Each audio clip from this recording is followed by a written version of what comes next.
YCP హయాంలో గోశాలలో ఎన్నో అక్రమాలు జరిగాయన్నారు టీటీడీ ఈవో శ్యామలరావు. 2021-24 వరకు విజిలెన్స్ రిపోర్టులో షాకింగ్ విషయాలు వెలుగులోకి వచ్చాయన్నారు.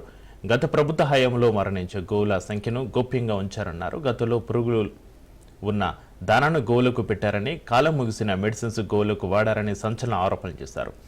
గోవుల దానాలో 78 లక్షల రూపాయల కమిషన్ నొక్కేశారని చెప్పుకొచ్చారు.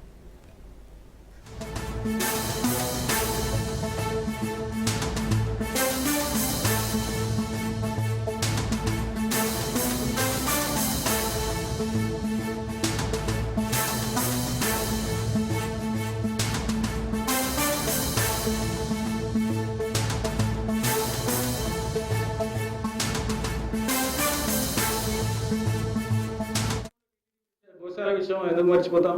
గోశాల విషయంలో కూడా చూసాం.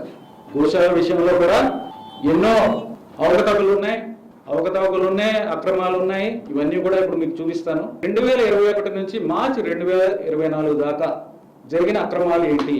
విజిలెన్స్ రిపోర్ట్స్ క్లియర్గా ఉన్నాయి. విజిలెన్స్ రిపోర్ట్స్ ఏవో ఇప్పుడు సృష్టించినవి కాదు. అప్పుడు రిపోర్ట్స్ ఉన్నాయి, అప్పుడు ఫోటోగ్రాఫ్స్ ఉన్నాయి, అప్పుడు వీడియోస్ ఉన్నాయి. ఇవేవో ఇంటర్నెట్లోంచో ఎక్కడి నుంచో తీసుకొచ్చి పెట్టిన ఫోటోలు కాదు.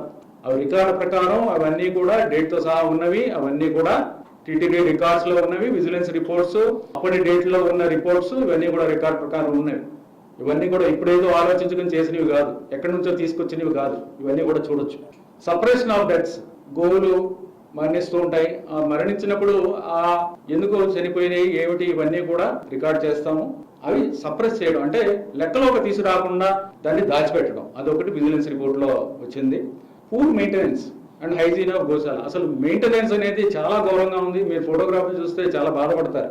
ఫీడ్ అనేది ఇంకా ఎంత దారుణం అంటే దాంట్లో పురుగులు ఉన్న ఫీడ్ ఆవులకు పెట్టారు.